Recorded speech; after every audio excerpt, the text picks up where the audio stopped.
What's going on, everyone? I figured I'm trapped at home today, like probably a lot of other people. So I figured, hey, I got a package in the mail from everyone's friend Metarog. So why not go ahead and unbox this beast today? And like I said, I don't have a lot to do today, so I figured why not show off some art books I got from artists at cons because I guess we're probably not going to be going to any cons anytime soon. So yeah, I figured why not just go ahead and hit the live switch again today, see what happens. If anyone's interested in joining me here out of sheer boredom and being trapped in their houses, just shoot me a link on Instagram, Facebook Messenger, and I can get you the StreamYard link if you guys are that bored. So, like I said, I'll be hanging out for a little bit here, but I want to get into this chat first because we already have people showing up. That's awesome, guys. We got Scott Evans in the chat. How's it going, Scott? Nice to see you out and about today in the chats. We got Ben Compton. How you doing, Ben? And then Midwest Comic Man Paul's in the chat today. Hopefully all of you guys are doing well and doing your best to stay healthy and are stocked up on toilet paper, I guess. Don't ask me. I don't know what's going on with all that. But nonetheless, look at this. We got Joker68 in the chat as well, buddy. I'll try to have your package out either today after the stream, or if I can't make it to the post office today because, like I said, I don't want to deliver your package in the rain. It's actually pouring down rain here still. I will definitely have it after work tomorrow. I'm just waiting for his little thing to pop up. The StreamYard's chat is so slow. It's on this side of me, I guess, here on the camera. But there's Joker. What's going on, man? But I'll just go ahead and get into the package. So on Kenny Comic Head 84's auction, they were having an auction. Metarog has actually started selling off some of his books again. So everyone loves Metarog. He's one of my favorite guys in the whole community.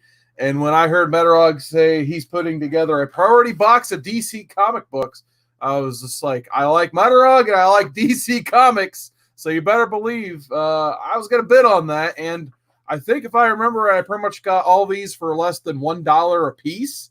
So let's see what old Metarog is putting in this box because he messaged me. He's like, thanks for bidding on winning the auction. I put in a few extra books I think you would enjoy. So we'll see what that means, but first I do have to say hi to another person here. We got YouTube is 90. Drink it in, man. How's it going, Chad? And then Joker says, how cold is it there? Just wondering. Yesterday it was in the 60s, but right now I believe the cold front is passing through literally like this second, so it's probably supposed to drop back into the 40s and 30s. I think overnight it's supposed to be like probably almost freezing again, but not too bad. But we're popping those champagnes, a little bit of that. Or let me get the Jericho voice better. Let me take that sip. A little bit of the bubbly. There you go, Chad. There you go. That one's for you. And we got Chris Barrett. What's going on, man? Once again, if anyone wants to join me, just hit me up on the Instagrams. I think I put it in the Slab Down chat, the Comic Core IG chat, and the Messenger and all that fun stuff. So, like I said, if anyone out there is just bored and feels like hanging out for a few, can't get out of their house to hang out with actual people, I'll be here for a little bit. Oh, look at that. We got Comic Core in the chat. What's going on? I'm assuming that's Chad, maybe. What is this for? For those of you just joining, I am unboxing this Metarog box. And right on top is this Comics Value Monthly. I've never seen this before. This looks awesome. Probably right before my time, I'm guessing probably 80s.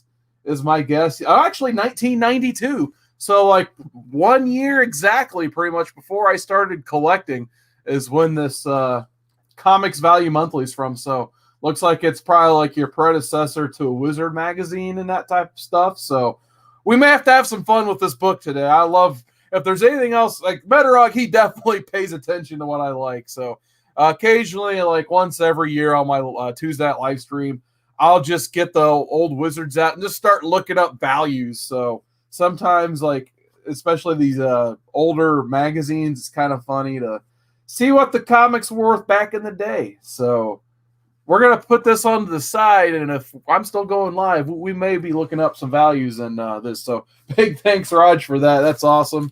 Let's see what else we got going on here. Looks like we got a note. He says, couple box comics. Hope you enjoy. Thanks, Metarog. So there you go. And that signature Metarog writing you see on all of his lineups and stuff for the contest. So right out the gate. Oh, man, let me get this brick out. Ugh. Oh, no. All right, so there goes the priority box. All right, so what hit my foot first, and I do remember him showing this on the auction. We have this like world's finest little comics digest. So I believe these were usually sold like, kind of the same spots as your TV guides and stuff in the checkout lines. At least that's the way they did it when I was a kid. But just a cool look at that. That is awesome. So definitely don't have anything like this in the collection. So happy to hang on to that for sure. Looks like old Metarog. He shops at the Dollar General store. All right, let's see. Actually, did I put away the scissors? Cut through a little bit of this tape here because we got a nice Secret Origins on top here. I don't want to mess up or bend or anything. So we do a little bit of surgery here. Live on YouTube, not to try to cut anything up here. And we'll start showing a book or two here. All right, so right on top. Oh, there's actually 2 books in here. So we got, and I do remember like, man, that's a cool book. I kind of hope I win that, but he showed so many books, and I've slept many times since then. So a lot of this is going to be surprises for me. I remember there was a Superboy Zero. I'm like, if nothing else, I'm getting another First King Shark. I love me some Connor Kent Superboy from the 90s, so that'll be coming up somewhere in this stack. So there you go. So right on top, we got this nice Secret Origins number 3. Cool Wonder Woman and Wildcat cover on that one. And then on the other side, I was slowly thinking about collecting more of these House of Mysteries Dial H for Heroes. I've seen a couple of these in the $2 bins from that antique shop I've been going to, but they're usually beat completely to you-know-what. So this one's not in too bad of shape, so definitely awesome, man. It comes in that, this one's for Legend if he catches us on the rewind, that beautiful Mylar glare. So there you go. Don't want to stack on top of that little digest. All right, so once again, we'll do a little bit of surgery. He wrapped this very well. Save some of that bubble wrap. You can never have enough bubble wrap. That's for sure. Ugh. Yeah, we're alive, pal. So usually with the unboxings, I just open the box, but sometimes I'm just like, I'll act surprised when I open it, and then usually I'll be legitimately surprised. All right, there we go. Getting through the bubble wrap. All right, so there's one stack or one brick of books, and then here is the other. We'll save that wrap, of course. Get through the painter's tape. All right, very well packaged, Metarog. Very good. All right, almost there. So I'm going to show the first stack of books.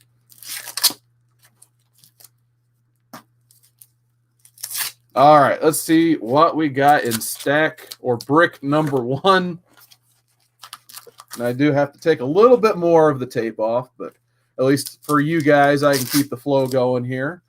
We got Kung Fu Fighter number 13. So cool, probably late bronze, early copper era there. Definitely don't have too many of these. Like I said, it is a very eclectic mix of DC comics here he put in this box, as you're going to see. Here's one, once again, going back to my old pal Legend, who was having some fun on WWE 2K19 last night. He'll love this one, Jonah Hex. So Weird Western Tales number 31. What's not the love there? So I know, big fan of Jonah Hex there. I don't know if Comic Core Chad is still in the chat. He should love this one. We got Impulse number 1. And actually threw in Impulse number 2 as well. Very nice. So I actually needed another copy of this. I had one signed by Humberto Ramos, but I think when my brother moved it, ended up in his collection, but it's no big deal because I think I have books that were from his collection, so they just got swapped. But nonetheless, I now have Impulse number 1 back in the collection. Very happy to have. And then issue number 2 definitely never hurts. So if you guys are big Humberto Ramos fans, because I know there's plenty of them out there, don't sleep on his Impulse stuff. He had some good early 90s DC in his work as well. Oh, look at this. We got 90 MF repping that Kevin Owens. What's going on, man? How you doing? What's going on, Carson? It's been a minute, man. I'm good. Just here chilling. I know. I got little 90s sleeping, so I was like, you know what? Nice. Not that you're not the king of the solo live stream, but I was like, yo, let me hop in there, say what's up to Big C Wood. It's been a minute. Yeah, I like these books, man. Awesome. So yeah, like I said, like I won this Metarog auction. Like he showed so many books, I barely even remember what all he showed. But I remember like this was a steal of a deal for sure. So How much did you get it for? like maybe 45 or $50. It's less than a buck an issue. You paid cents on each half.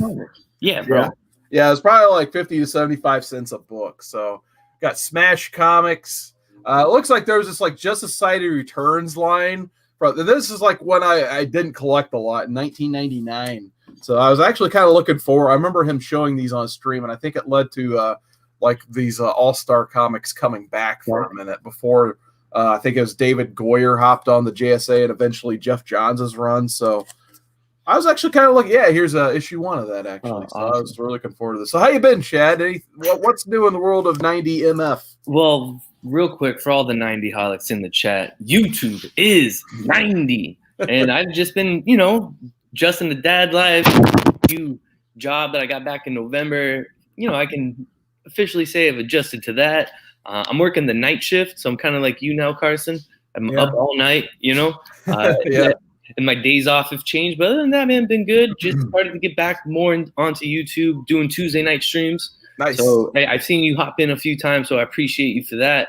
But other than that, man, just taking care of little guy and, I guess staying out of the world currently. Pretty much. So. Yeah. Unfortunately, I work 50 hours a week still, 5 days a week. So I have to go out in the real world because my job has been considered so far essential. But on my 2 days off, I'm going to do my best just to lock myself down in here. So that's kind of where I'm at so far, too. I've lucked out. I do work at an office, and they went ahead and shut the offices down, and they said just work from home. So I've been able to – yesterday was my first day doing that, which was pretty cool. And, it's different. I do like the office because of the environment there, but it's cool to also be home, hang out with the wife, little man here as well. So it's good stuff. Yeah, and just definitely shout out your live stream again, man. Like I really like your guys' stream because you take that good like 6-day chunk to read all of your guys' books, and you actually get a nice review of them. And I feel like that's something that's kind of lacking nowadays is just getting in some of those deep cut books and letting everybody else in the community land really know, about some of these reads. And it's because of you, basically. I got into the Turtles, which is by far my favorite book on the stands right now. I'm telling you, man, it was probably the most slept on book for the longest time. And you got me on that book right in time. Luckily I got that issue 92 through 100 before they got spec'd on. So yeah, bro, and that 95, man, was just, blew up. And it's still, not that it's, crazy price, but it's still, for a modern day key, it's, still pretty penny at the current time. So, it is. So. I'm with, bro, I don't know. I just love reading. I've had to cancel the pool. Yeah, a little more comicsology and back reading, back issue reading, but it's still a ton of fun. We've added a couple new segments to the show. We added Stash or Trash. Javi, the conquistador, he goes through upcoming variants, and then we all decide who's going to stash or trash them. And then I've been trying to just add a little news into the comic book world in there too. But the point, the core is, the reading and getting down into those books, and we love having those discussions, and if you guys watch my show, we have D-Hide. He always loves, playing devil's advocate, I think. So we always have a nice, good debate on some books. So you definitely want to come check it out. Yeah, I definitely have a guy like that on the Comic Core. His name's Drew Manchu. Oh, yeah, no. He could 100% disagrees with every single thing I say. So he's always fun to deal with, that's for sure. Drew has great perspective, man. He does. He really does. He always has great perspective, So I feel you there. Except on the Green Lantern movie. Go check out that video he posted yesterday. Oh my! I don't know what was up with him that one day, but I want to get into the chat real quick because we do have some more people joining. I knew Comic Core Chad. He loves that Impulse. I knew he would. So Impulse #1, Humberto Ramos artwork. Mark Wade on the writing too. I should have mentioned him earlier. Chris Barrett says he stopped by. May stop. Jeez, I can't even read right now. I'm so tired. Stopped by Mace Shop earlier and picked up 2 $3 mystery boxes. Got some decent books in them. Yeah, and I was going to say this will probably be my last big haul basically for a while because my comic shop just announced today they're doing curbside pickup, which is a good way to keep them in business and to keep jerks like me out of his store basically when I'm not at work. And then the half-price books, which I show hauls from basically every single week, they're done for the month. They just announced yesterday in an email, like, due to obviously the safety of their associates. they're shutting down for at least the rest of the month. So more power to them for making that decision too for their associates over there. We got Joker 68 says he's in a lot of pain, sick, pray he doesn't get the virus because So definitely thoughts for sure with Kurt Joker 68, man, good friend of mine. Like I said, I'm gonna try to get you those books either today or tomorrow, man. But keep taking care of yourself, keep fighting a good fight, Joker. That's man. That's the most important. Just take care of yourself, Joker. Absolutely. For sure. We got the star of the show, Metarog's in the chat. Right now. I'm showing like 2 full bricks of Metarog books I got a chance to buy. The whole reason why the stream exists. Thank you, Metarog. Yeah. Thanks for giving me something to show to keep the people who are trapped in their houses, I guess, somewhat entertained by my shenanigans over here, for sure. So, of course, Joker saying thank you to Comic Core Chad. Let's see. We got Hero and the Kid. What is going on? He's saying, hey, guys. And then Chris Barrett's voting Seawood Manchu 20. Yeah, he'd probably try to off me so he could be the president real quick. But anyway, we got Crazy Guy Comic Song 2 Crazy in the chat. Love that name. There it is right there. So new channel. Definitely have to look up that one and sub that up when I get a chance for sure. For sure. So definitely can't wait to see and what that's all about. And then he says, I thought Legend invented the YouTube comic book live stream. Yeah. He did back in 2010 or something like that. I can't remember. He'll tell me later, I'm sure, 10 times since I just butchered the exact year or something like that. But anyway, I'll keep showing off some books. And Chad, feel free. If you've read any of these books or heard anything cool about it, definitely shout them out. No, for sure, man. I don't know if we can do one of these gimmicks here. There we go. Perfect. All right. So we got the Adam Special. So like I said, I think this is once again kind of from that 1993. So this is from the year I started collecting with That's Superman. So this probably came out right before that. And shout out it's Tom Payer and Steve Dillon. So Tom Payer, we actually got a chance one time to interview on the Comic Core. He does a lot of like the Action Labs and stuff, and Legend kept calling him Doc Brown. So that was kind of funny. And then Trials of Shazam. Jeez, I cannot talk today. Shazam. There we go. Howard Porter, Judd Winnick. I love me some Howard Porter. Never been a huge Judd Winnick guy, but I know a lot of people are out there. So Legend's going to love that one for sure. Oh, yeah. Oh, here we go. We got some Harleys. So okay. I do like this one. Harley Quinn 26 is actually a really good run. Like if you guys out there like Amanda Connor and Paul Miotti, this run is actually really good. I know a lot of people, they either really love Harley Quinn or they hate Harley Quinn. But this one, it's just a fun read. Like, especially if you've seen like, I compared it to like the Jerry Duggan, Brian Posehn Deadpool run that was going on at the same time. Just good comedy, fun. The artwork's pretty good. So I think inside John Timms, who's doing Young Justice now, good artist they got over there at DC. And then there's issue 22 as well. So I think this is like right after I dropped the title, so I did actually need a couple of these. I just really like that Amanda Connor cover right there, especially with the little dog Nathan there checking out the goods. So I always get a chuckle out of that. Speaking of artists, I know you a little past, but big Dillon fan. Steve Dillon for sure. Bro, him and Garth Ennis killed Punisher. That one run, bro. They just for like 2 years straight were killing it. Yeah, that's what sucks. Because of everything that's going on, they obviously had to postpone Indiana Comic-Con. They were going to have Tim Bradstreet there. I've never met Tim Bradstreet, and that's obviously did those awesome covers. Here is John Leba, Jason Fabok on Detective 23. Some good work from Jason Fabok right before he exploded. So, yeah, I'm a big Fabok fan. Yeah, some good Jason Fabok stuff in this book for sure. And then one of the reasons I got to get as many copies of this as possible, Superboy Zero. I love me some Carl Kessel, Tom Grummett Superboy, and this was one of my favorite issues as a kid. So it's the one where he got he didn't have the I-beams like Superman when he in the 90s. So he had those goofy 90s style looking goggles, and that's how he had eye lasers for a while. So he pretty much he had eye lasers until someone punched him in the face. It was like every single Superboy story after that.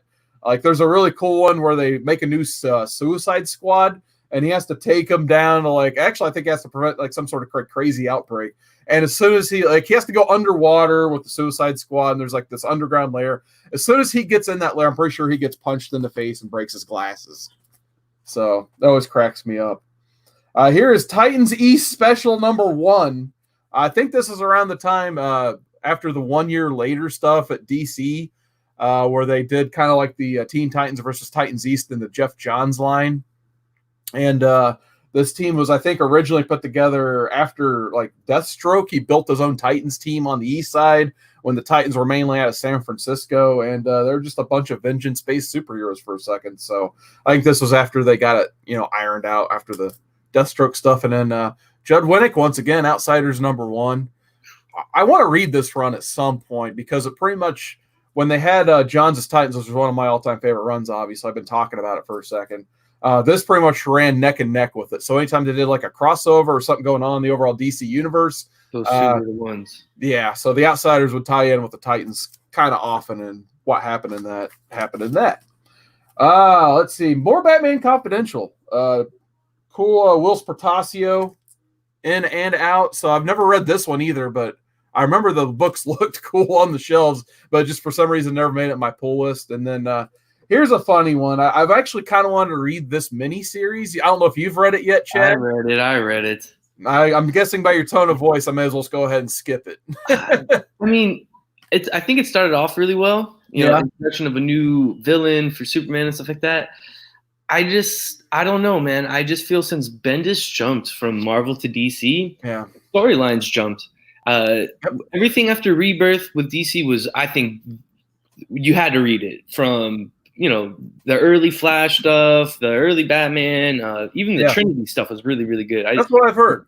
And then I don't know what happened, but I just feel like since Bendis jumped from Marvel to DC is like taking a step back with the storylines. And me personally, I was a huge Tomasi Superman fan. That run was so good. And I don't know, man. I feel like since he kind of jumped ship, Marvel let the younger guys like Donny Cates, and then you have, your Zdarsky, they kind of let me, go do your thing. You know what I mean? And storylines became so much better instead of everything going through Bendis at that time. Because right before Bendis left, everything was going through Bendis. He did the Civil War II. I feel like everything was connected to him, and the stories were lackluster. So I thought it was okay. Yeah, it sets up his run for Superman if you're interested in that. So yeah. Now you're not the only one to say that exact sentiment where he comes to DC and it seemed like everything kind of just slowed down, or they lost a lot of momentum that they had from Rebirth. And all I know is like to write 20 years worth of storytelling in the comic book medium, because I love me some 2000s Bendis. Like, trust me, like I love Ultimate Spider-Man, all that good stuff that he did with the Ultimate Universe, Alias, and so on and so forth. But he really, I can't recall, maybe he had one little bit of a break and that was it. But the right 17, 18 years plus, probably closer to 20, 22 years of straight comics, that's got to take a toll on you creatively. Oh, for sure, man. And I also think what hurt DC too was Jeff Johns taking that step to go work with the films and the shows, because at that time Jeff Johns was the writer. And we couldn't wait for Justice League to come out. We couldn't wait for Rebirth to come out. We were all like, when Rebirth was teased, and then he did Rebirth, and that issue, like everyone, I remember everyone reading Rebirth and minds blown. And then we never saw him again. And then we didn't see anything, with Rebirth until Batman in issue 21 and 22 with the whole button coming back and everything like that. And then I just felt like it lost its, it hyped it all up. And then Doomsday Clock, it fell short because it took forever to get out. So I'm hoping Johns comes back to the comic book side and starts writing again. And that might, man, I think DC does right now. I really do.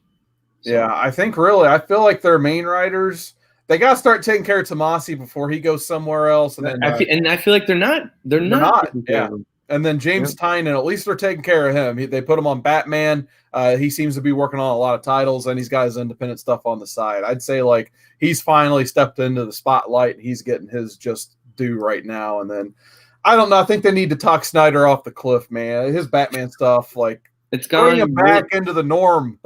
Yeah, man, I don't know what, and that's another one that's like his New 52 run was great. Yeah. And then coming out of New 52, I don't know. When Metal came out, for me, it was like 3 years too late. I'm like, I cared about this when New 52 was around, bro. Why are you giving me this now after 12 issues of All-Star Batman, which I hated?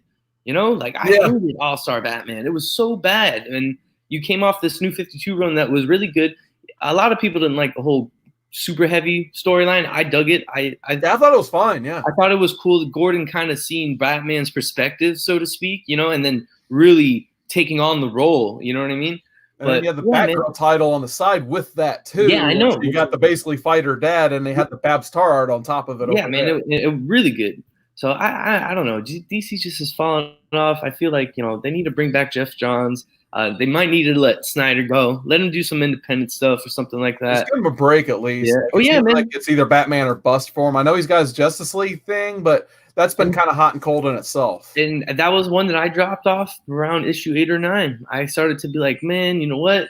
I mean, I love Snyder's work, but it wasn't doing it for me. I hated the fact he kept referencing the source wall, and I knew we were going to go back to the source wall. I'm like, bro, what?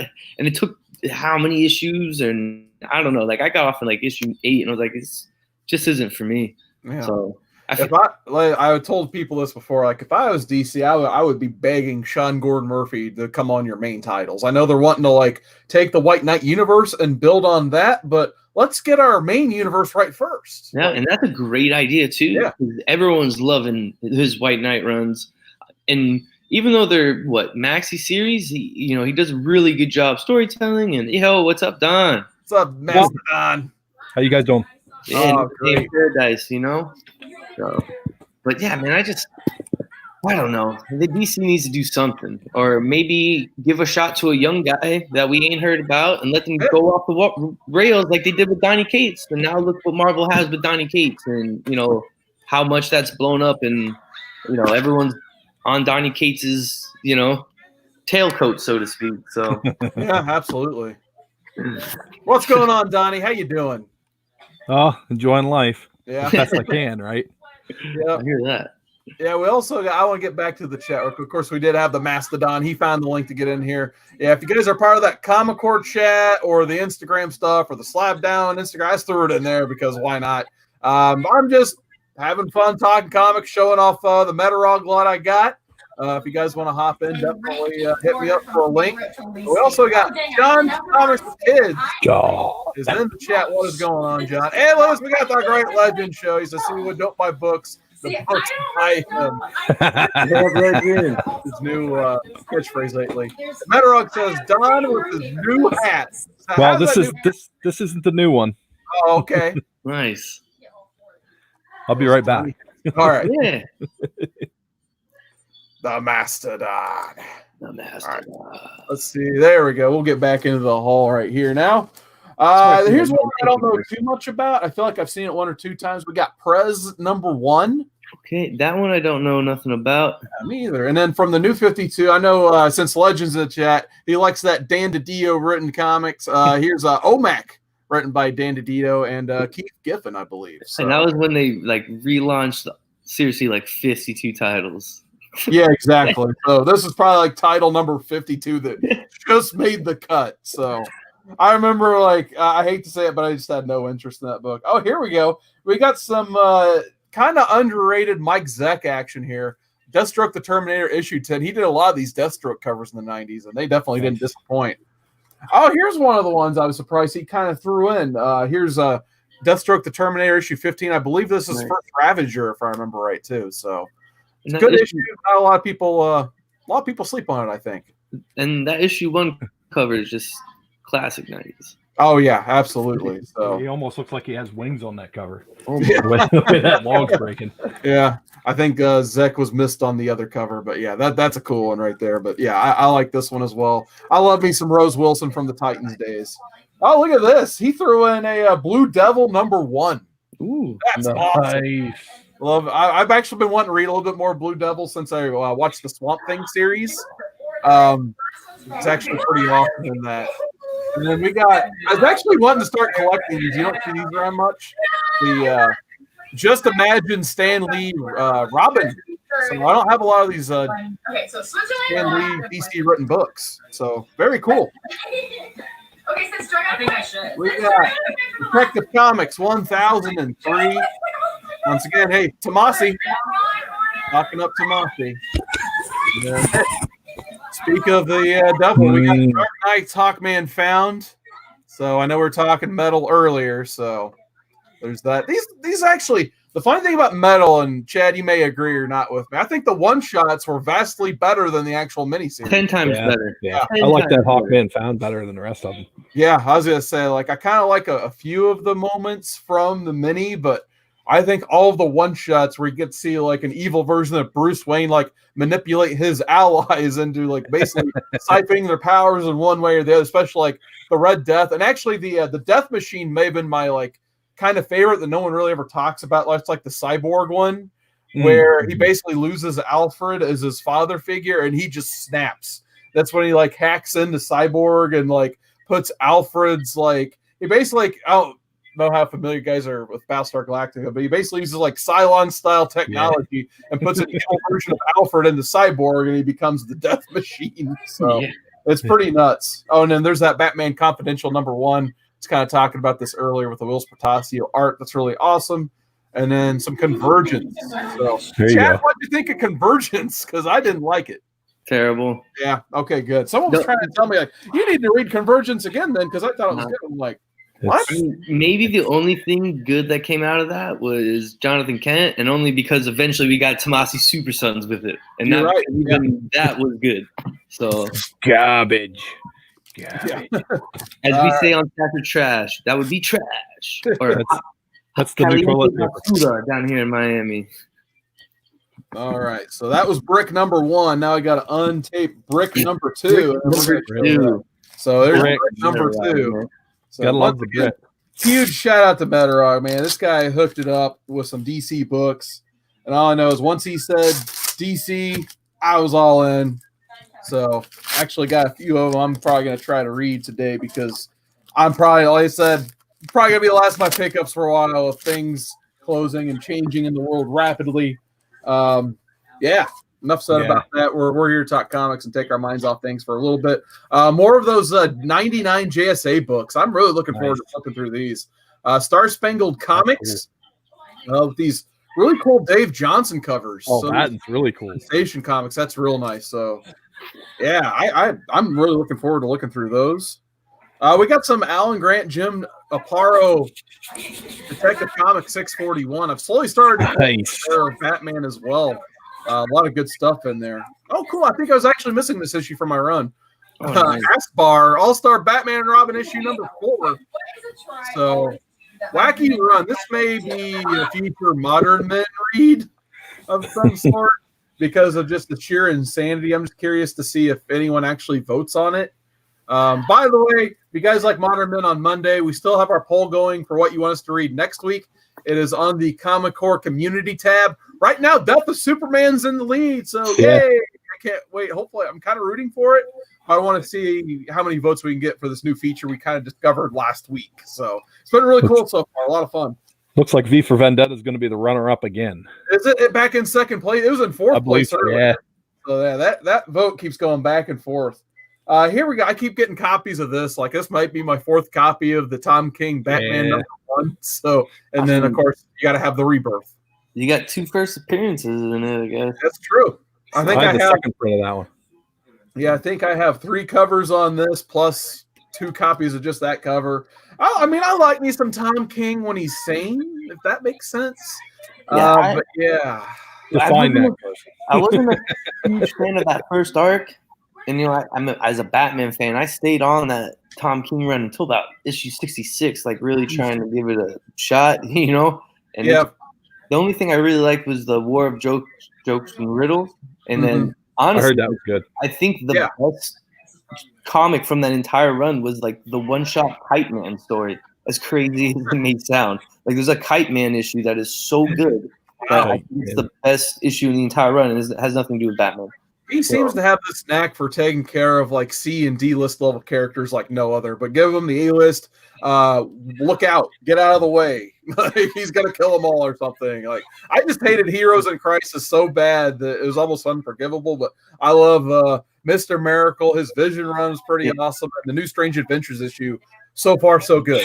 I think Chris Barrett nailed it, man. Tom is a great writer, but don't give him ongoings. And I was just gonna say that. He could have ended that Batman run at 50, you know, with the whole wedding. Yeah. It probably could have ended there. Not that it would have been like this incredible type of story, but it could have been ended there and been like, all right, he did a 50-run issue, but then I don't know what happened after that, man. The dreams and Batman crying. I'm like, yo, this is not my Batman. I'm out. I don't know if you guys like Adam Hughes or not, though. Boy. Nice 90s Adam Hughes cover on Justice League America. A lot of people, a lot of Hughes fans, except for one I know named Poor Man's Comics. That guy knows his Adam Hughes, but a lot of people, they sleep on these Justice League Adam Hughes covers, and there's some really good ones in the bunch. Speaking of Adam Hughes, Miracle Man, I was watching a stream last night, and he had a bunch of the Comico work that he did early on. Oh, nice. The Maze Agency, I believe it was. Okay, nice. Really cool covers.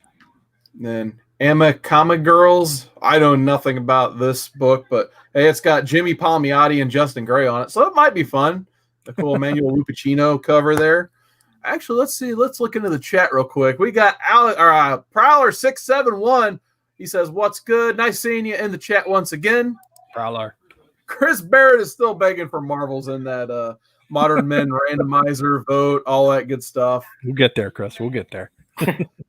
And Midwest says CVM kind of got crushed by Wizard. Yeah, if this goes long enough, this was the first book in the box. This Comics Values Monthly. Oh, wow. This is probably going to go for a little while because why not? We're going to look up some values later in the show. So if you guys like some old comic values from the early 90s, stick around. That's I think really that's cool. going to be a lot of fun. And then Scott Evans, he says he didn't read Convergence. Congratulations, Scott. Read something better. And we still got the Great Legend in the chat. Yeah, if you need toilet paper, Convergence is good for that. It's perfect. All right, we got Batman: The Return, Grant Morrison, David Finch. Oof. So this was bittersweet for me because I enjoy Grant Morrison's writing, but I really enjoyed Batman as Dick Grayson. Grayson, yeah, it was a lot better. Really good. Yeah. I mean, the whole Damian Wayne interaction as well. I think I think that was the best pairing. I think Dick Grayson and Damian Wayne are a better pairing than Bruce and Damian. Just because, I think Damian respects Bruce too much, Yeah, but he's just a big enough right. jerk to give Dick a really hard time. Yeah. You can use that at home, by the way.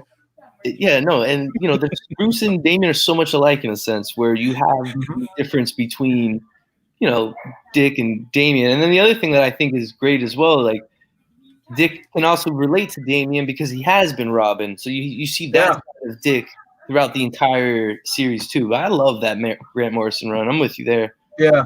Here we go. We got some, once again, don't have a lot of these in the collection, but looks like Metarog put in a few in this box. Richard Nice. Dragon Kung Fu Fighter number 15. Oh, no. Hi, Big Red Rowan. How's it going? Wow. Big Red Rowan Kane. I want to get a beagle. Oh, legend. Great legend, everybody. Yeah, we had some fun on WWE 2K19 last night. Good old Eric Rowan was one of his characters he Did used. he stream it? I know it was just between us buds, but oh Okay. my god, it was, I missed those streams, man. Those are some of my favorite streams to watch, by the yeah, way. the last one we had, Legend lost some hair. Legend is now bald because he lost the best 2 out of 3 falls match. He looks even more like my twin. So yeah, you never know what's going to happen when we play 2K19 is all I know. It gets pretty out of hand, obviously. Hell, I should have showed this one. Eric Rowan was in. We got some Jonah Hex, issue 52.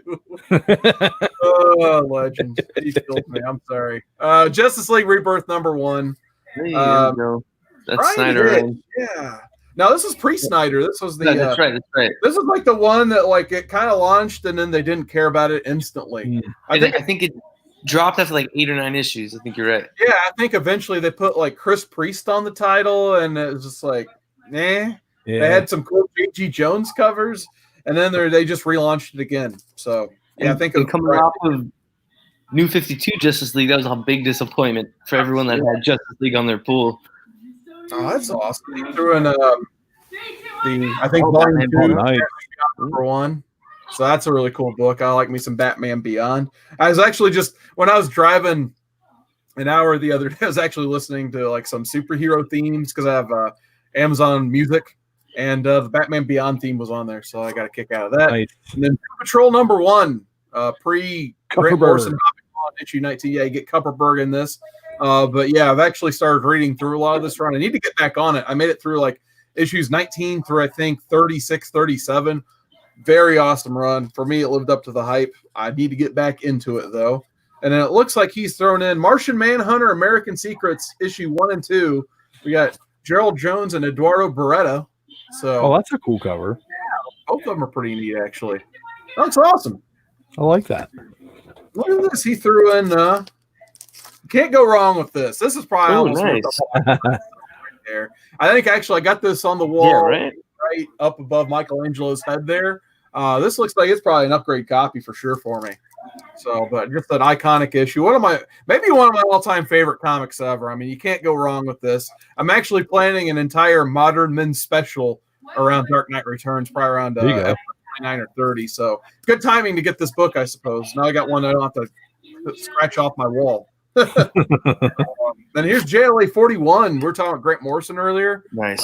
Grant Morrison run Justice League, which I've read a decent amount of, but I need to sit down and read that whole run start to finish because it's a phenomenal run. Going back to Martian Manhunter, there's issue 3 of that American Secrets run. Nice. And then there is the actual Justice League number 1, which, this is a variant cover. It says 7 on it, so I guess they had 7 or 8 other variants. I had a ton of variants during Rebirth. Who did this variant? It kind of looks like, Gary Frank. Okay. Gary Frank, so that's pretty sweet. I like that. Mega Men number 1 and number 2. So, that's cool. you gotta have a Mega Man in your collection. Usually, if you've been hunting First Lobos, you're gonna have a lot of copies of these 2 books right here for sure. So, luckily, I only had issue 3 because I found it for like $5 way back when. So I have 1, 2, and 3, so that's perfect for me. A couple more books here. We got Batwing number 20. Nice. So I don't know if this is like the second or third appearance of Luke Fox, maybe, or something like that. If I remember right. And then I love me some Green Lantern, Jeff Johns, Ivan Rice. Phenomenal run. I can't say enough good things about it. Could you say possibly his best writing on DC? Okay. Maybe because the way I always looked at it, I mean, it's between that and Teen Titans for me. I haven't read his GFA run, but in my opinion, the Green Lantern may be better just because he had so many bad things to work with. I mean, it's just like if you get a new job and the person before you replacing got fired because they're absolutely terrible. Crap everywhere. So when Jeff Johns came on, he had to do Green Lantern Rebirth. So he's putting up with the whole Hal Jordan turned into Parallax because he snapped because Mongol blew up Coast City. And then when that all happened, he snapped and killed the entire Green Lantern Corps except for Ganthet. And then Kyle Rayner got the ring. And then meanwhile, he turned into Ion. And then somehow Parallax was doing something. And then Final Night happened. He repowered the sun. He got burned to death doing it. And he became the Spectre. It's a mess. It's a huge mess. So for him to take that mess and turn chicken shit into chicken salad, basically. Yeah. So for him to make an iconic run coming out of these abysmal circumstances, I give him all the credit in the world. I'm with you there. I think it's his best run. Yeah. And then at least on Teen Titans, I think they had a lot of great building blocks there. The biggest one he improved was my favorite character, Superboy. Because he came off he was just cloned from some dude from Cadmus who you don't even know. Who knows? I'm trying to think of what all else he put up with. There's a lot of dumb stuff. And then he just tweaked the origin a little bit, gave him a new costume, and he was 10 times better for it. All right, so the last 2 books. We got Dead Man number 1, Steve Vance. I definitely have not read that one. And then Constantine the Hellblazer number 1. So Ming Doyle, James Tynion co-writing. Oh, some decent stuff about that. Where's Drew? Yeah, I was gonna say the same thing. I might have to do a review of that on Friday night just to spite Drew. JB said he bought Reaver number 7 just to talk about it with Drew. Still waiting for that one to happen. We got a question in the chat. Prowler671 says, "What is the first appearance of Parallax?" That green. I don't know about the exact entity. My guess that would probably be Rebirth number 4-ish. But I think if you're talking about the first time Hal Jordan was infected with Parallax.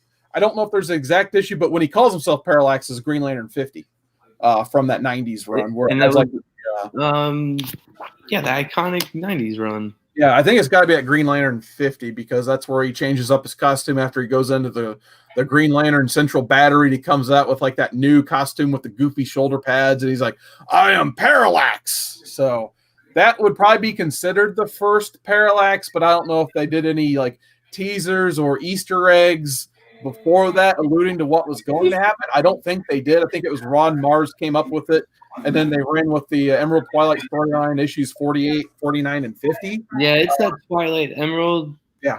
Emerald Twilight, sorry. Yeah. And not only is that the first issue that he becomes Parallax, that's the first appearance of Kyle Rayner as Green Lantern 2. 48. It's the first Kyle Rayner. He appears on the last panel. He like after I think Ganthet gives up like his power. That's when it's coming to Earth. He sees like this little like shooting star that's green, and him and his girlfriend, the one who got put in the fridge in later issues, they're just hanging out on the beach like, oh, there's a wishing star, and then you see him get the ring in 50, and then 51 he has him on the cover and that stuff. So, and then if you are collecting Green Lantern on there, you want to make sure you get issue 46. That's the Reign of the Superman. That's where he fights Mongol, gets his arm broke, and the next couple issues that's when he like tries to rebuild Coast City using Green Lantern energy. So a lot of good stuff. But yeah, big thanks to Metarog for this package. That was the entire package. So got huge stack after huge stack. We got this little digest earlier, so a lot of cool stuff there. So big shout out to Metarog. Shout out to Roger. You have been living under a rock. Go out of your way to pub this guy up. He's worth your stuff. Yeah. He's one of the community's finest, to say the very least. Chris Barrett says, Emerald probably the story I'm looking to pick up. Yeah, in my opinion, essential DC reading. I was kind of dogging on a lot of the 90s Green Lantern earlier, but it's what happens after Emerald Twilight through about the John's Rebirth, where it's just average to mundane to terrible. You get some nice Kyle Rayner stuff. I think a lot of the best Kyle Rayner is actually in the Morrison Justice League run. But yeah, if you guys are collecting Green Lantern, I would get those books while you can. People are finally starting to realize they existed. The HBO Max series is coming soon. Yeah, I found the entire run together for like $10 for the show. You know? Yeah. And I mean, 48 I think is worth $10 alone. So you can still find them out there. Yeah, at this point, like I was kind of just looking for the DC Universe logo variants at this point, just to be a completionist, I guess. I'm just looking at the one I have the issue 49 on my wall is my favorite. I have the newsstand one, and it's the one where he's like got the rings. Oh, bro, like that's the Tom Brady cover. As we like to call it, you know, phenomenal cover. Daryl Banks is the artist on that one. Very underrated. Once we get back into normal and there's cons going again, you see Daryl Banks at a con. He is absolutely worth. But yeah, if you guys want to join once again, check out the links in the Comic Core chat, the IG chats, or just hit me up.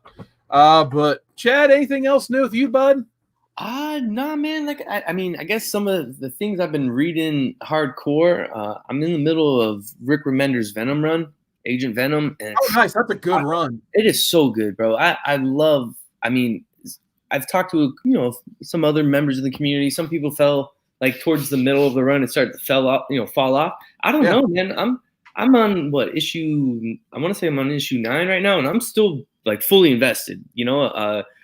I think Jack O'Lantern is awesome. Him working with Crime Master, and then I love the 2 issue, or I want to say it was 1 issue with him versus Craven, which was really, really good. Yeah. And then of course the whole Spider thing, like affecting the city, and then King Spider. I guess I won't reveal that for those who haven't read it, which you should go read it. But the reveal of King Spider, I was like, what? And then bringing Eddie Brock as Anti-Venom. I do wish he would have maybe kept Eddie Brock as Anti-Venom a little longer, because that could have been, cool. But no, so far I'm really, really loving that run. And then outside of that, some members of the community, they've been hooking me up with some digital codes so I can stay up to date currently.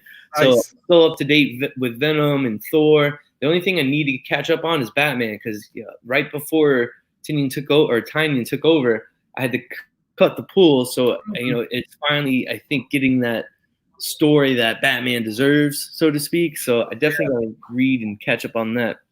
Yeah, hopefully that one's good. But yeah, that there was a good era of Marvel when the Agent Venom came out. There's a lot of underrated reads there, but I think my favorite. You talked about Remender. He did that Uncanny X-Force run as well, which was phenomenal too. Yeah, man. And I think the X-Force run before that was great. And he had a nice run on that Uncanny X-Force too, and he was on that title for a while. He was, yeah. He was probably about 30 issues worth of comics so far. Might be even more than that, actually. I think it is just a little more than that. Yeah, because I think that they had the Craig Kyle and Chris Yost X-Force book, which I love that run. He had some great. He had Clayton Crane and Mike Choi's as two artists on that, so that was good. And then when Crane was doing actual inside work. Yeah, I know. I miss it. He had some good stuff in that book because I remember I really liked Mike Choi because I met him at a con. I really liked his art, so I'm like, I'm gonna get this book because Mike Choi's doing the art.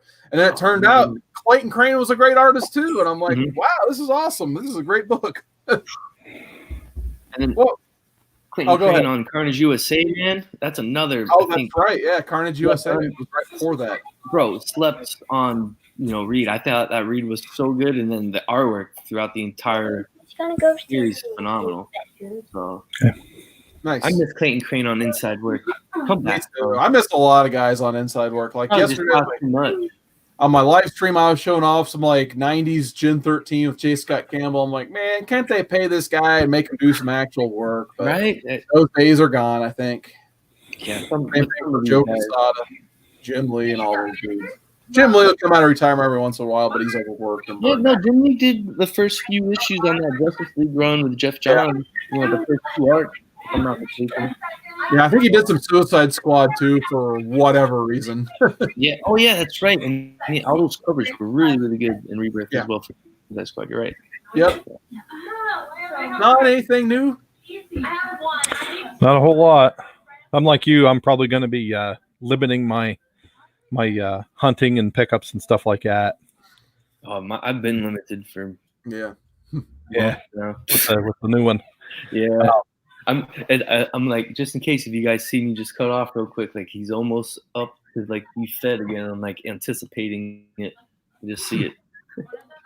All right, take it easy, Legend. We'll talk later. He's got to go back to work. All right, Legend. Easy, man.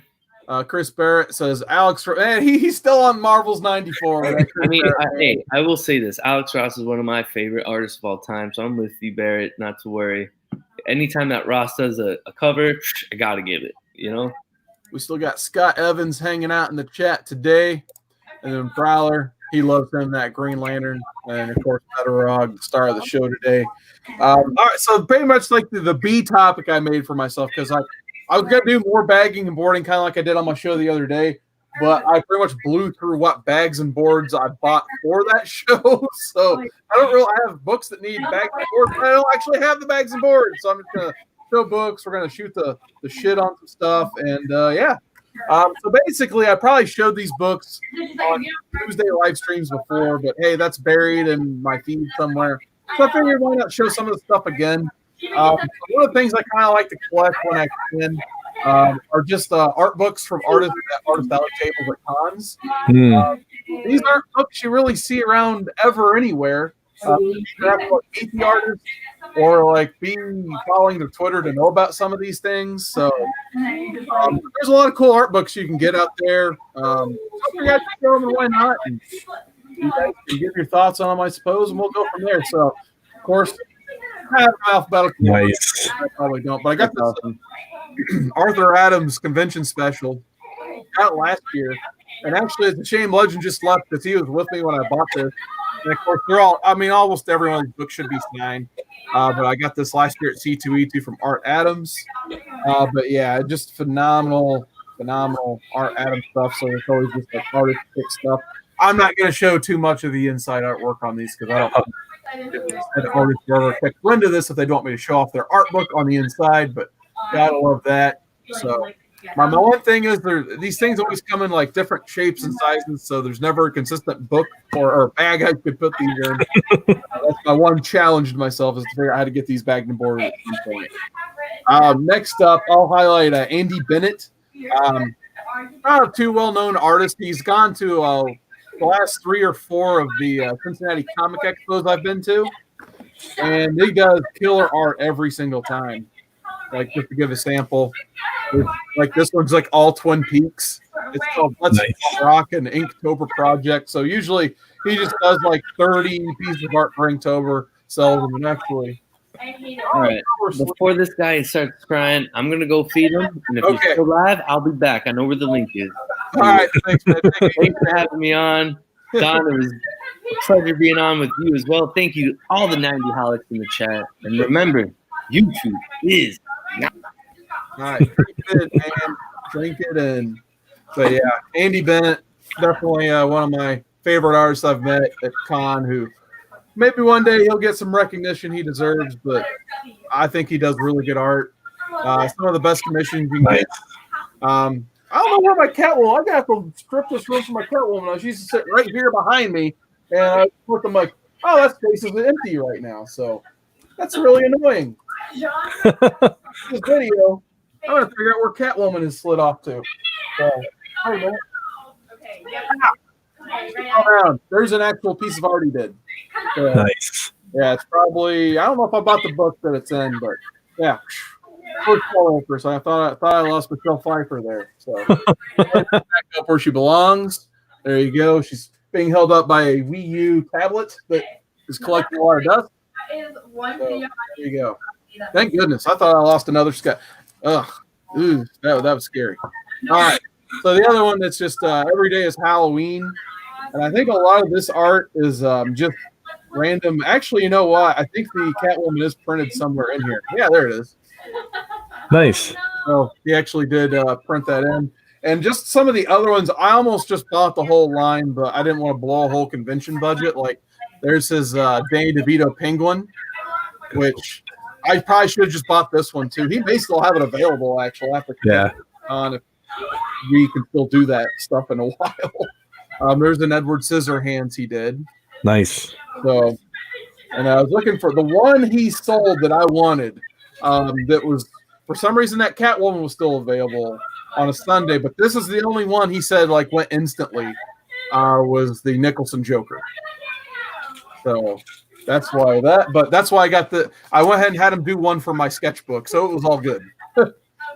And then because we got to see the Keaton Batman, there's that.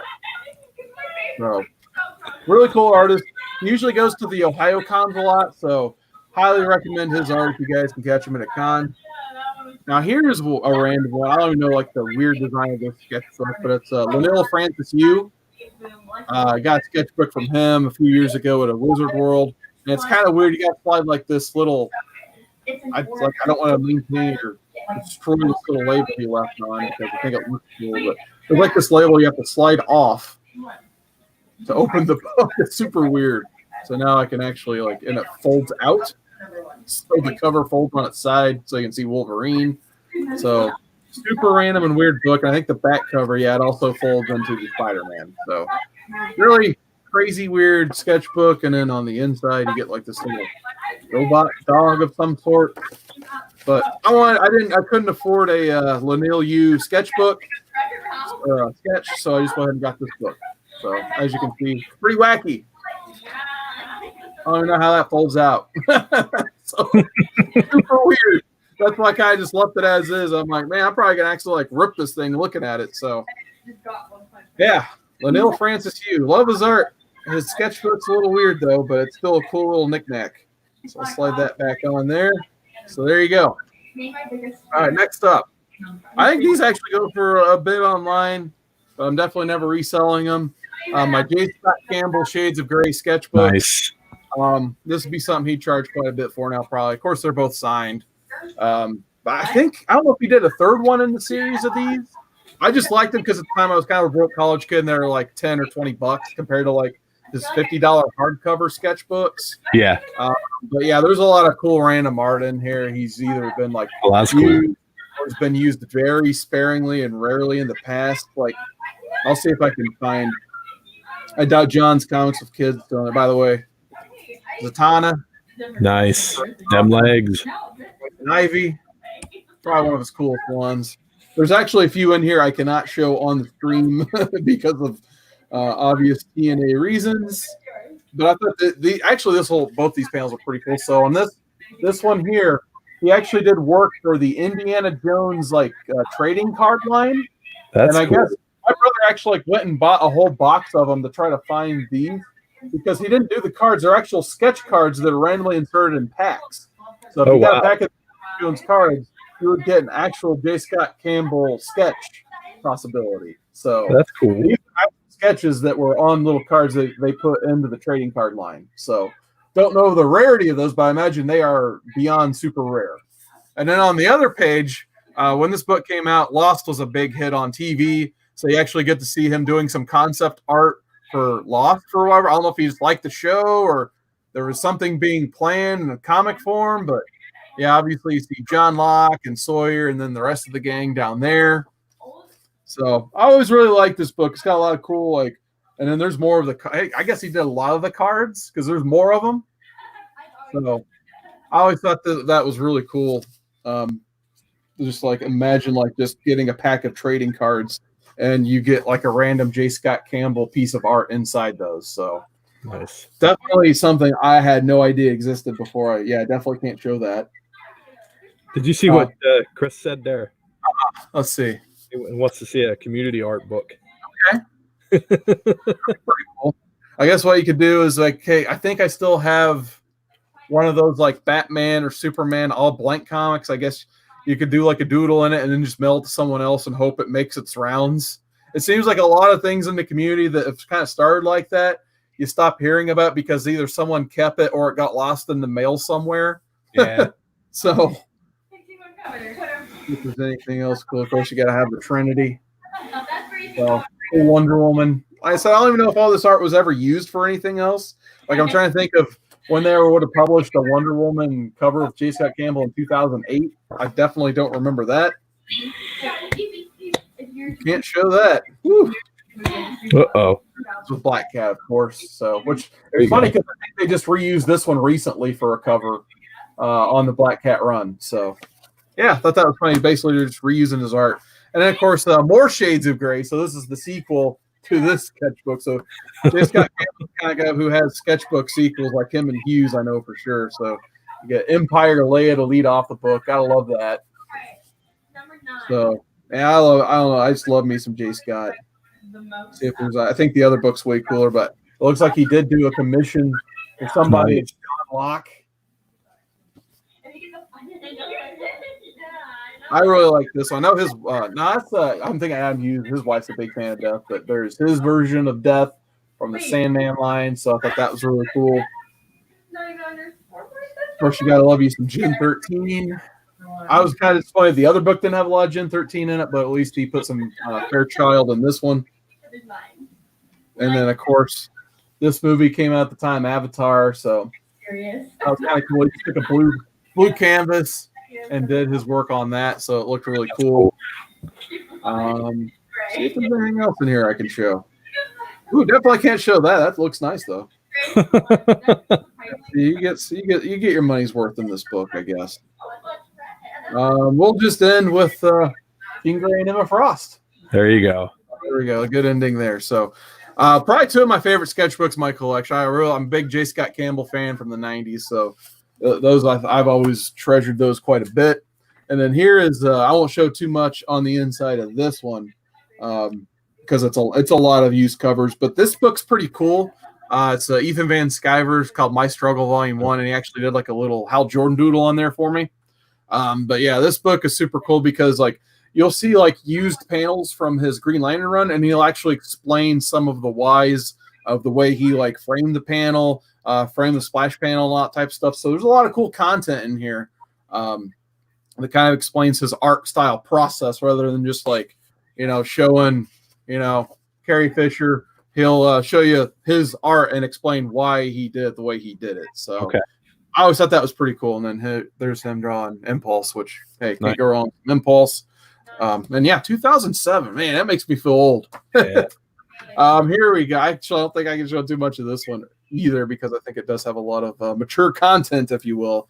Greg Tocchini, he did the run low with Rick Remender, phenomenal artist. The reason I bought this, he actually did these little personalized headshots on 2 of the comics I took to get signed. So I'm like, I had to get something a little extra from him. So I just bought a sketchbook because it's really heavy quality, even though it's not hardback. It kind of feels like a hardback.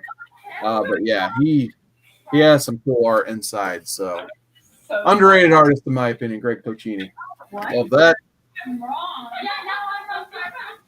I did find a tiny bagging board for this. This is a Tua Lote's sketchbook. It was just like this little square. When I met Tua Lote, her luggage and all of her belongings got lost at the airport. So she only had these were in her carry-on, so she only had 10 of these to sell. And she was nice enough, God bless her. She actually did a little head sketch on the inside of each art book because her life was patient with her because she was late because she was trying to track down her luggage. She didn't have anything on her. And a lot of random cool art. We'll show she had Urso and Electra.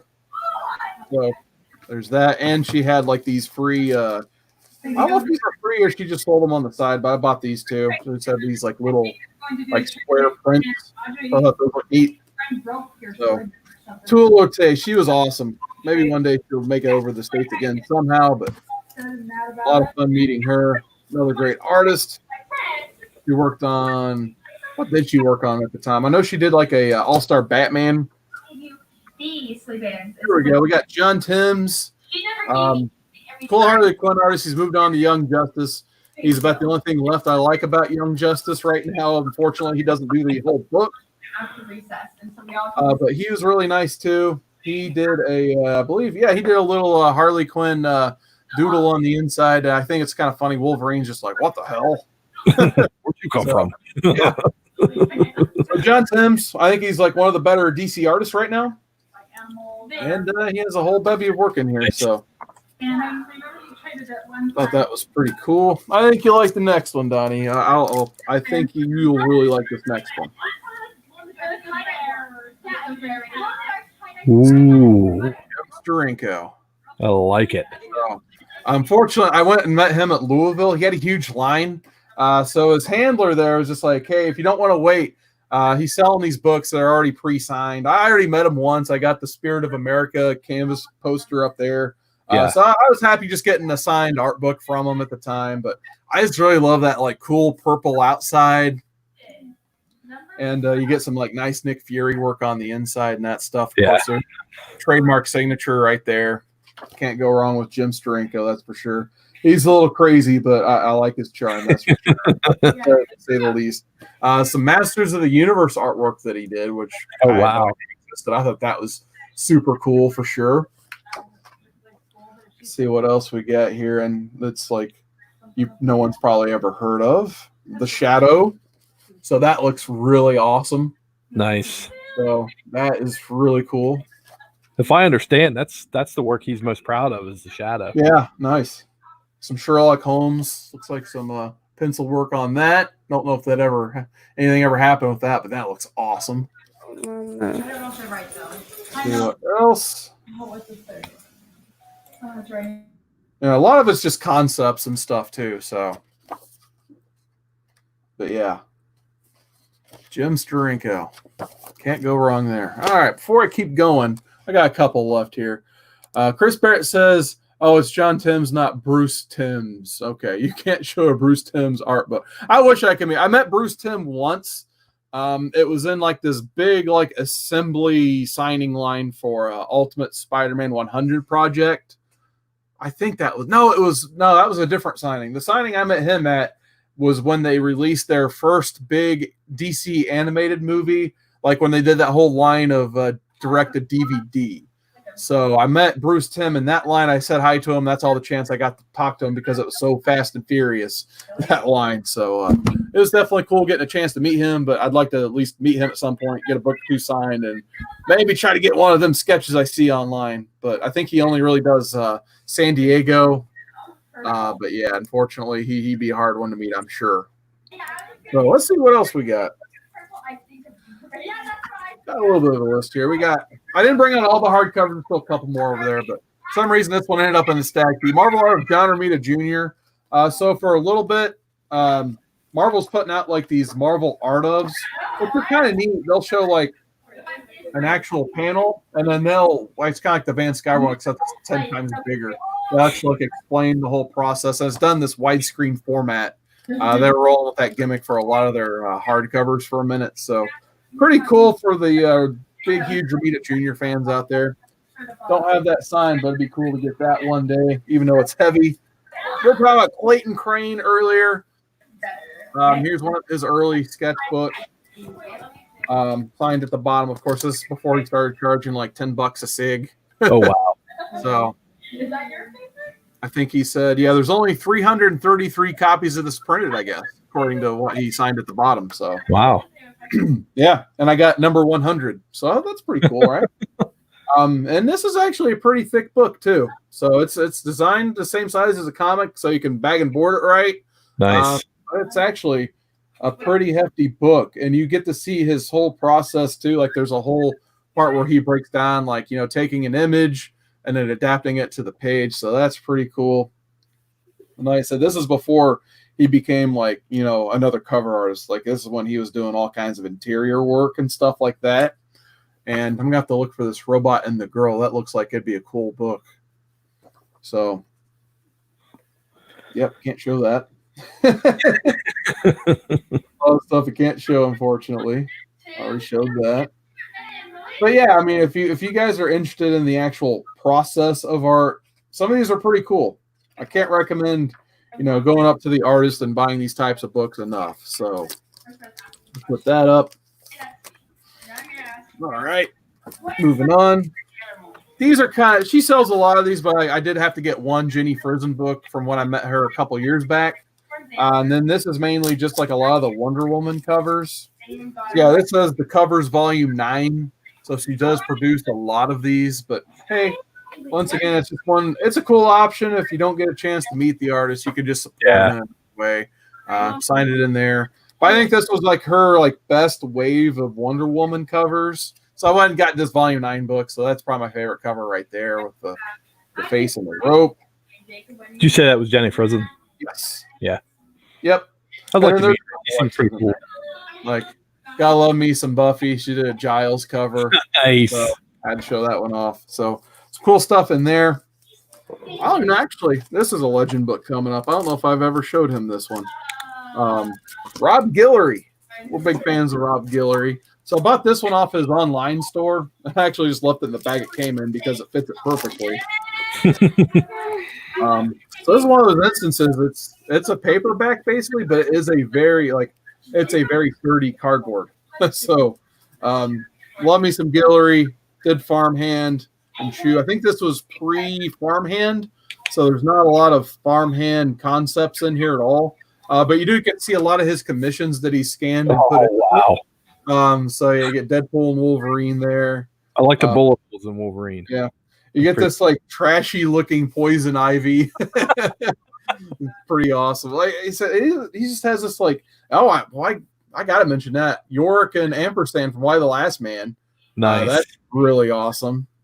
So one day I'm gonna have to get a good commission from him. I might have to exceed my limit just to get one. There's a Solid Snake and Samus. So a couple video games there. Hello, Sam. This may still be available on his. He had an art store at the time. It may still be available. There's a Kylo Ren and Batman. Nice. So like Rob that. Guillory. Oh, you got to show off the turtles. Any chance I get to show turtles? There you go. Actually, I might have to try to track down that cover at some point. So yeah, he likes a lot of cool '80s stuff. You can tell in this book. One more turtle. Yeah. Yeah, we got Stanables Universe in the chat. How's it going, Stanables? Yeah, Rob Guillory. Like I said, I don't know. This was his 2017 art book. He may still have something like this or this exact book available on his. I think he just has like an art store. Don't know if it's still available or not. Of course, if once we get cons back going, hopefully again, maybe you'll still have some of those for sale. But yeah, just one of those things. Like he kept posting about it on Twitter, and he led up to the launch of this book. And of course, I pulled the trigger immediately because I'm a fan of his work. So, like I said, don't know how limited or familiar or how often has those available, but you see him, I recommend him. And here we go. We got Adam Hughes' 30th anniversary art book from 2017. He may still have these available too. I think when we saw him at Baltimore, I think he was still selling this one. So I think cool. I kind of liked it because it reminded me of the same format as the J. Scott Campbell ones I showed earlier. Almost looks like a what's the word I'm looking for? A magazine style. Yeah, that's what I was thinking. I was wondering if my magazine boards would fit it that I have, which I may try that. Oh, here you go. Vampirilla and Elvira. Good combo right there. Then the old Daisy Ridley there. Pretty cool. Go. It's probably one of the better pieces of art I've seen from the newer movies. Besides the Kylo Ren we just looked at. We'll keep showing off some more Zatanna. So cool book. He does. I feel like for a while he did one every year. I actually had a smaller one. I got like the 2000s, but I okayed that the Poor Man's Comics because I know like if there's an Adam Hughes piece out there he doesn't have, he won't stop until he gets it. So I just sent him one. And here's my final one I pulled from the books to show today. And I have no idea what in the world would fit this. It'd probably take some sort of Treasury edition book to get it, but that is the Kubert Volume 1. This is all three of the Kubert family members have art in this, so they all three signed it. When I bought this at C2E2 2010, the original C2E2, and I think Andy and Adam were there. Joe was not, but he pre-signed all the ones they sent to that con. So actually, I think Adam pre-signed it too. I bought it at their booth and then actually went and had Andy sign it. It's kind of weird, but nonetheless, it's cool having a book signed by all three of the Kubert family. So it's one of my favorite pieces in my collection. And it kind of breaks it down. Like you kind of see, I don't know if this will show up well on my camera, probably not, but there's like black tabs that go down that breaks it down by Joe, Andy, and Adam. That's cool. So if you're kind of looking for like Andy or Adam, you can kind of just like tip the page like that. And you see Andy's name like printed on the side there. And it's mostly like a lot of their DC stuff, I believe. So there's Batman from Andy Kubert. Probably the best thing that came out of Countdown, that Joker cover, and then his version of Sergeant Rock, which obviously his dad did a ton of. And then Joe leads off the book, and you get to see like a lot of his breakdowns and art from the Sergeant Rock books that he did. So can't go wrong with that for sure. And some of the covers he did, of course, too. So a lot of cool stuff in here. And then, actually, if I remember right, I think Adam may have some of his Ultimate X stuff in there. Yeah. So like there's that Wolverine and Sabretooth cover he did on that deluxe edition. I think Wolverine 90-ish maybe. But yeah, he killed it on that Wolverine run. And then actually I want to show this before I completely kill the segment. That Gambit cover from Ultimate X-Men, I think 13, one of my favorite covers he's ever done. So right there. Nice. Awesome. So probably maybe my favorite sketchbook, close to the Campbell one, just because I don't really have too many signed books from Adam or Joe. I do have an okay amount from Andy, but obviously I never got a chance to meet Mr. Joe Kubert, but we got something cool signed by him. Great. I'd love to have met him. Yeah, absolutely. Stanable says Sweet Batman and Joker is sick. Stanable is referring to Emma Kubert. I can't remember if that's Andy or I feel like it's Adam's daughter. I can't remember exactly. I want to say Adam too, but I'm not. I think it could be, but there's going to be a third generation Kubert coming up soon, which that's really awesome. Yeah, I about fell on the floor when she followed me on Instagram. I was like, "What?" Oh yeah, nice. That's cool.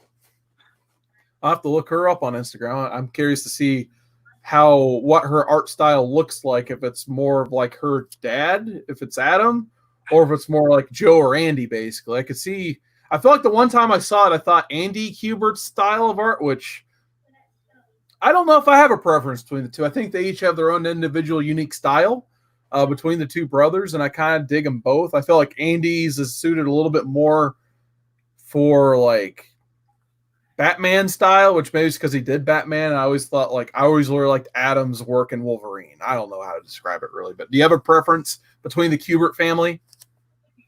Not really. Yeah. To be honest with you, I haven't been exposed to too much of the boys' art. Yeah. I'm more familiar with Joe's. Sure. Art. That's cool. I'm looking at her IG right now, and there might be elements of both Adam and Andy, but I'm going to say it's mostly her. That's cool. So nothing wrong with making it her own. That's even better. All Now, right. She's got a Supergirl on here that kind of reminds me of maybe Adam's stuff, but I'm not positive. All right. So I guess we can kind of wrap up slowly today. We got this Comics Values Monthly. This Nice. was in the Metarog priority box. That's really And cool. It's from, once again, the year and date on this is 1992. So kind of like, I don't know if it's exactly pre-Wizard, but it would have been printed in like the very first issue of Wizards. So I'm guessing Wizards pretty much like the death knell before it became just like previews and the diamond stuff, because obviously that's what they're promoting the most here. So I was just kind of curious to figure I'd flip through this and see if there's any like funny random prices here. So let's see. I know this was your wheelhouse, Diane. Green Arrow, the Longbow Hunters. Freaking right, buddy. Yeah, so it said the first issue is worth $12. So it was pretty hot back then, in my opinion. It's probably not 12. Well, you never know. Yeah. Wow, Green Lantern #1 was apparently $1,200 back then. I feel like that one hasn't changed a ton. Like $1,200. It's probably like issue 7's the biggest telling one, because you could get the first Sinestro for $120 apparently. I'm just looking at the Green Lantern Silver Age now. Let's see what 76. So Green Lantern 76. That's your big Neil Adams, Denny O'Neil. Let's get gritty style issue. It says $100 plus on that. So not bad. Obviously, it's gone up a bit. Freaking Drew. Oh God, let's see. We got Drew Wood getting that Mastodon bump on the live stream today. Drew. Definitely check out the Comic Core like mini videos that's been posted in the last few days. Drew killed it on the editing on those. I still love the Green Lantern review we did. Like that is probably the best video we've ever done. I'll give you 60 seconds. Yeah. No, you don't. The story behind that one, I'm going to put the book down and explain this for a second because Drew's here. So we had a Facebook call the night before, and for whatever reason, was planning on it. Someone, maybe me, was just crapping on the Green Lantern movie and how much I hated it, blah, blah, blah. But I didn't, I didn't go on. You know, Drew, he can go on for a while. So Drew, he's just like, I kind of like that Green Lantern movie, and it just took off from there. I don't know how long he talked for because I just hung up the call eventually, and I think he was talking to JD too. So when you combine those two, they'll talk all day. So they're talking about the Green Lantern movie, and I'm like, I can't even get a word in, and I got to go to bed and go to work tomorrow. So the next night on Modern Men, we did it just coincidentally lined up with the movie episode of Modern Men, and of course we fell right into like, oh God, Green Lantern's on the list of movies we have to cover today. My God. So I'm gonna have to hear that. So that's why I was like, I'm gonna, like, if I don't give Drew 60 seconds, we're gonna be here all day. Like I usually try to keep those Modern Men's around an hour or so. So when Green Lantern came up, I'm like, oh no. What are we? I was like, I'll just give Drew 60 seconds. So that's what I did. I was like, I'll give Drew 60 seconds and I'll try to take 60 seconds myself. And then Andy's reaction was the icing on the cake in that whole video. So definitely go to the Comic Core, check out that Green Lantern movie review. Absolutely priceless.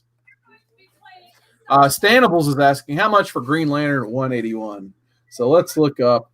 Whatever. 181. Now I got Green Lantern on the brain. Freaking Drew. Drew strikes again. All right. We're looking at the Incredible Hulk 181. He's probably going to edit this video somehow later. That'd be fun.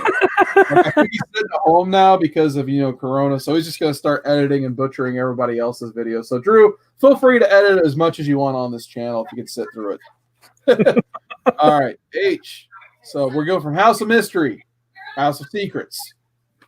Where's Incredible Hulk book? Huntress.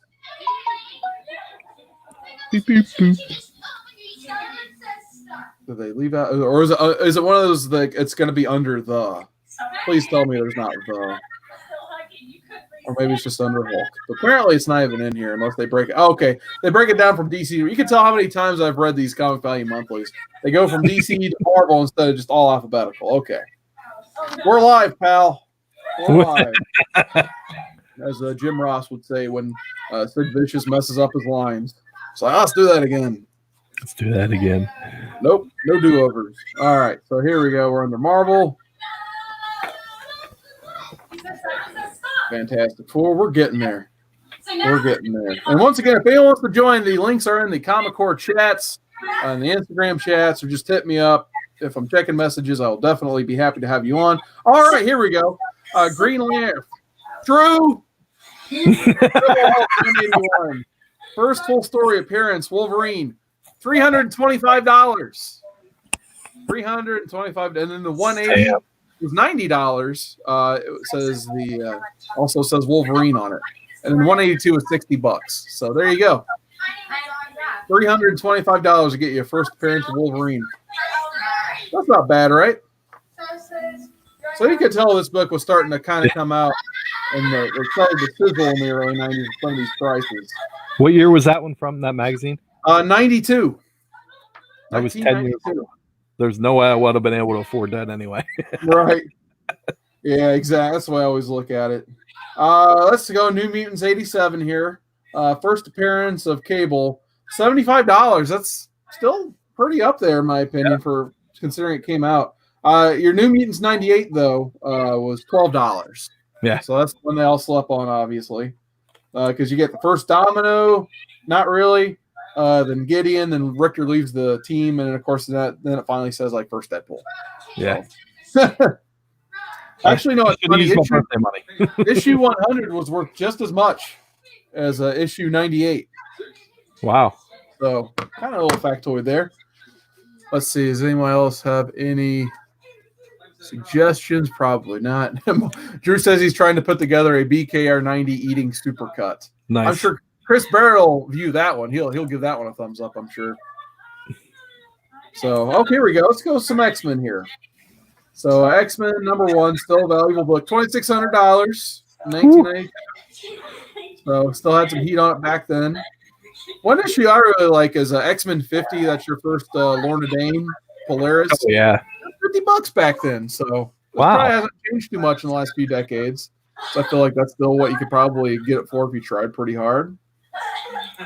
First Uncanny X-Men 142 is a $12 book. Actually, pretty much all those, I would say they almost kind of stayed the same in all. Like maybe the exception would be 129. Your first Emma, first Kitty, that's like a $12 to $13 book. Yeah. You can still get it for an affordable price, but I think eventually that one's going to shoot up the stream a little bit there. And Chad mispronunciations. Dang. Wow. Drew Manchu, baby. Actually, the final book I think I'm going to look for, if it's even in here, it probably is. I want to see some Teenage Mutant Ninja Turtles. So we've gone on to the Independent here. Okay, these are so they have Independent Color. Is there an Independent Black and White section here? Okay, here we go. There is. So I want to look up some black and white turtles. Color is well and good. But...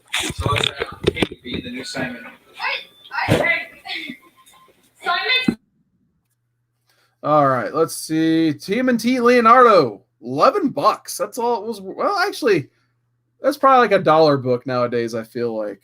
I think I actually have that one I bought for $1. So, Leonardo. All right, we're almost to Turtles. Usagi Yojimbo #1, by the way, $7.50. Here we go. Oh, first appearance of the Teenage Mutant Ninja Turtles in 1992. It set you back a deal of $450. Oh my God! Deal. Issue 2, $175. Wow. And issue 375. Issue 4, a $50 book. I feel like that's probably double, but I'm actually trying to get that book for $40 one day, but we'll see. And then they kind of just go de-escalate from there, of course. But $450 for first Turtles, that would be phenomenal.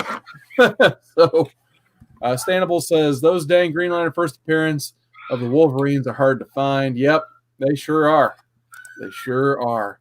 Did I ever show you this, Carson? Oh, look at this. Let me zoom in on you. Good old wizard. Which issue is that? I've recognized that. It was a first edition. Mm-hmm. It's just most collectible comics, and it was. Okay. So it was a special edition. Okay, that makes sense. But that Will Eisner fold out was pretty sweet. Yeah. Now, some of those early Wizards, they had some phenomenal covers on them. Like, I remember they would get Joe Quesada to do a lot of them. I think Sam Keith did some of them back in the day. Mark Silvestri. Of course, Todd McFarlane did the original with the Spider-Man, a little birthday outfit. Always liked that one. January 93, this came out. Nice. Like I said, this had to be like right before the Wizard boom. So definitely, this is the only Comics Value Monthly I have. So once again, thank you, Metarog. He knew exactly what I would have a kick out of. So, but we've been here an hour and a half. So Donnie, any final thoughts for the people hiding out there? Stay safe. # wash your hands. Yeah. Like, I don't know if you're familiar with wrestler Braun Strowman. His catchphrase is, "You're gonna get these hands." He's now changed it to, "You're gonna wash these hands." So, That's cracks me up hilarious. every time I wash my hands. I think of this big 7-foot monster with his goofy beard. Like, Yeah. wash your hands. Speaking of that, I caught some of the clips from Monday Night Raw. Oh, yeah? That was weird. Yeah, well, considering it's like the only semi-athletic event left on television, Yeah. they're really stretching it. Apparently, WrestleMania is going to take place the same way, which Oh my I think god. they should just cancel it and just call it like something. Just call it like Backlash or something, and just do some matches if that's what you feel like you have to do, or give your talent some time to rest with their families. Yes. That would probably be the ideal thing to do, since everybody else on the face of the earth, sports teams wise, is doing that. Why not let the wrestlers do the same thing? But what have you? If they wanted to, they could cut a half an hour worth of promos and call it a day. Yeah. If they really wanted to do something. We'll plug Drew Manchu for a second. He says he's going live at 4 p.m. Eastern, so I'll be there trolling him and talking about doing supercuts of him in his own stream and talking about how terrible the Green Lantern movie is in the chat, and he'll probably block me on his channel. So that'll be fun. So I think we're going to go and sign off here. I'm surrounded by piles of books that I've already shown, and you guys don't want to see things twice. So maybe I'll do this again on what's my next day off. I might do a double live stream on Monday. I have Modern Men 10 p.m. Eastern, but I have to work Tuesday night, so I might just do a live stream Monday. Actually, no, I don't want to go against No Faces Chat. Just watch the No Faces Chat on Monday at 7 p.m. And then I might pre-record something for Tuesday. But until then, big thanks a lot, guys. Stay safe. Have a good day.